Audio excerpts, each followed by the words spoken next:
ஐயனார் துணை சீரியல பொறுத்தளவு இன்னைய எபிசோட்ல பெருசா எதுவும் நடக்கலைங்க. இப்ப நிலா வீட்ட விட்டு போறது அப்படின்னு சொல்லி முடிவு பண்ணிட்டாங்க இல்லையா? வீட்ட விட்டு போறதுனால பாத்தீங்கன்னா, ரொம்பவுமே தன்னோட ஃபேமிலிய நினைச்சு ஃபீல் பண்ணிக்கிட்டே தான் இருக்கிறாங்க. இப்ப நிலாவோட ஃபேமிலில எல்லாருமே பாத்தீங்கன்னா, கோயிலுக்கு போறாங்க மாப்பிள்ளை வீட்டோட. வீட்ல நிலாவும், நிலாவோட அண்ணி மட்டும் தான் இருக்கிறாங்க. இந்த சந்தர்ப்பத்த யூஸ் பண்ணிக்கிட்டு நிலா தன்னோட துணிய எல்லாத்தையுமே பேக் பண்ணி, அத கொண்டு சோழன் கிட்ட முன்கூட்டியே குடுத்துடுறாங்க. சோழனும் என்ன பிளான் அப்படிங்கிறத கேக்குறாப்ல.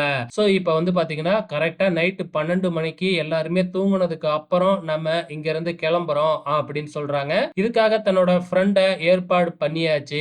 தன்னோட ஃப்ரெண்டு கார் எடுத்துக்கிட்டு வந்துருவான். அவன் கார்லயே நம்ம கிளம்புறோம் அப்படிங்கிற மாதிரி பாத்தீங்கன்னா சோழன் பிளான் பண்ணி எல்லாத்தையுமே சொல்லிடுறாங்க.